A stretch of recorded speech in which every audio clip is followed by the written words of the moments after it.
안녕하세요. 저는 안세계오빈의 강호석 회계사라고 합니다. 이번 시간에는 이재명 대통령의 주가 부양 정책에 대해서 소개하는 시간을 갖도록 하겠습니다. 전 정권에서도 주가 부양에 대한 강한 의지와 함께 주가 부양 정책을 썼던 만큼 양 정부에 대한 정책을 비교해주고 앞으로에 대한 전망을 같이 말씀드리면 어떨까 해서 이런 시간을 가져보도록 하겠습니다. 먼저 코리아 디스카운트라고 해서 우리나라의 주가가 다른 나라에 비해서 저평가되고 있다는 사실은 많은 사람들이 공감하고 있는 부분일 것 같습니다. 주가가 저평가되는 것을 측정하는 몇 가지 수치가 있는데 보통 이제 PBR과 PER을 쓰거든요. PBR은 시가총액, 주식수에서 주식에 대한 가격을 곱한 시가총액을 그 기업의 순자산으로 이렇게 나눴을 때 그게 1을 넘느냐, 2를 넘느냐에 대해서 주가가 저평가되느냐, 고평가되느냐를 평가합니다. 우리나라 같은 경우는 2023년 기준으로 약 1.04 정도 되거든요. 주가지수 포인트가 2,500포인트 기준으로 했을 때 1.04였는데 선진국 같은 경우는 평균 PBR이 한 2.5 정도 됩니다. 선진국은 2.5인데 우리나라는 1.04니까 단순히 2.5배 정도를 곱했을 때 우리나라의 주가는 PBR 기준으로 약 6,000 정도의 포인트를 기록해야 되거든요. 그런데 이제 2,500 정도, 최근에는 이제 3,000 가까이 기록이 되고 있는데 이런 것을 봤을 때 코리아 디스카운트라는 걸 분명하다라는 걸 얘기하면서 동시에 우리나라의 주가가 저평가되어 있기 때문에 상대적으로 오를 만한 충분한 여력이 있고 따라서 주가 부양 정책을 통해서 경제를 활성화하겠다라고 하는 게 양 정권의 정책적인 방향이자 취지였죠.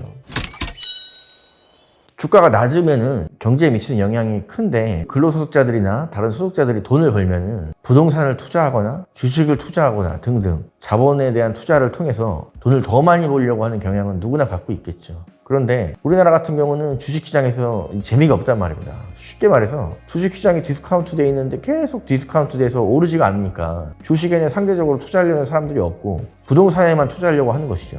젊은 사람들은 이제 미국에 대한 장 또는 비트코인 같은 가상화폐에 투자를 하시는 분들이 많은 반면 아직까지 대부분의 사람들은 부동산에 투자를 많이 하게 되는데 부동산에 대한 투자를 할 때 부채를 일으켜서 투자를 하는 부분이 많은 만큼 이 가계부채에도 영향을 주는 것입니다. 즉 코리아 디스카운트가 가계부채에까지도 영향을 주고 부채가 많아지면은 이자 원리금에 대한 상환 의무가 발생되기 때문에 가처분 소득이 줄어들어서 돈을 그만큼 덜 쓰게 되는 등 경제에 있어서 굉장히 좋지 않은 영향을 줄 수밖에 없습니다. 따라서 경제를 활성화시키기 위해서는 주가를 부양해야 되는 게 가장 강력한 목표이고 전 정권이나 현 정권에서도 그 강한 의지는 분명히 있었던 것 같습니다. 그러나 윤석열 정권 하에서는 이 주가 부양에 대한 정책을 피는 데 있어서 크게 두 가지 정책을 피웠던 반면 지금 현 정부 하에서는 주가를 부양하는 정책을 쓰는 데 있어서 아주 대조적인 차이를 두고 있습니다.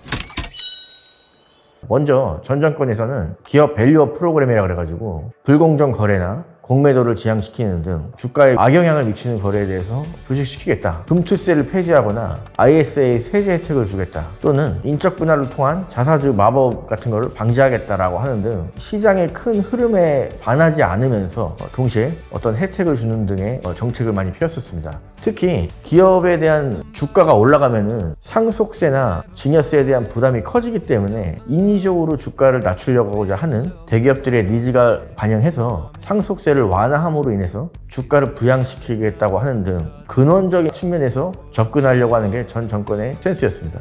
그러나 이재명 대통령은 강력한 상법을 개정하겠다. 그리고 배당 소득세를 완화하겠다고 하는 등 다소 좀 자극적이면서도 단기간 내에 성과를 줄 수 있을 만한 정책을 피려고 하는 게 방향성인 것 같습니다. 특히 상법 개정안은 세 가지로 크게 나뉠 수 있는데 이사회 주주에 대한 책임 의무를 강화하겠다.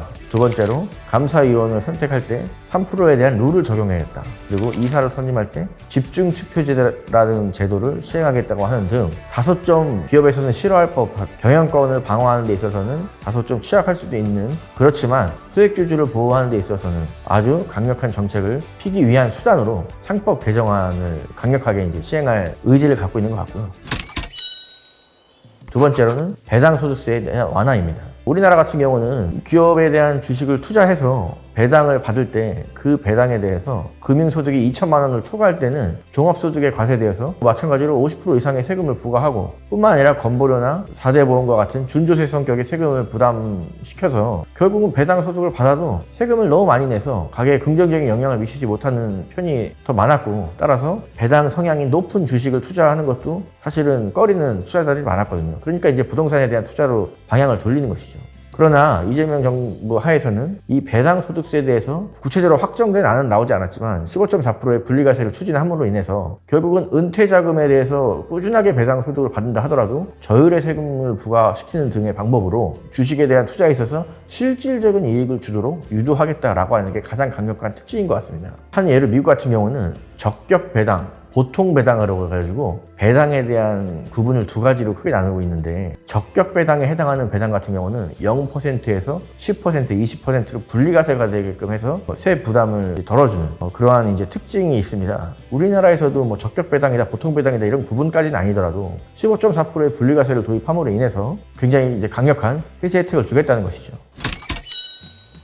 전 정권 하에서는 주가를 낮추려고 하는 의도가 있는 대기업들에게 상속세를 낮춰줌으로 인해서 주가를 낮추게끔 하지 않는 근본적인 노력을 하겠다라고 하는 게 정책적인 방향이었다면, 이재명 대통령 하에서는 소액주주들이 배당 소득을 받는다 하더라도 세 부담을 낮춰줌으로 인해서 적극적인 투자를 장려하겠다라고 하는 게 큰 방향인 것입니다. 어떤 것이 더 맞는 방향인지는 모르겠지만 아마 밸류 프로그램을 시행했었던 2024년쯤에는 주가에 대한 영향이 크지 않았던 반면에 아직 시행되지 않은 상법 개정안, 그리고 주가를 부양하겠다고 하는 발표만으로도 주식이 굉장히 많이 오른 것에 대한 결과론적인 것을 봐서는 시장에서는 아마 윤석열 정권 하에서의 그 정책적인 방향보다는 이재명 정부 하에서의 주가 부양에 대한 정책적인 방향을 공감하는 것 같습니다. 그러나 앞으로도 이러한 분위기가 잘 지켜지고 주가가 오르고 소액주주들이 주식시장에서 이익을 많이 보는 것은 가계부채를 낮추는 데 영향을 줄 수도 있고, 또 부동산 가격을 안정화하는 데서도 거시적인 측면에서 영향을 분명 줄 수 있습니다. 따라서 주식을 올려야 되겠다는 강한 의지는 분명히 있고, 그 정책적인 방향을 반드시 이뤄서 우리나라가 좀 더 재정적으로 건전한 나라가 되길 바라면서 이렇게 오늘 이 시간을 마무리하도록 하겠습니다. 감사합니다.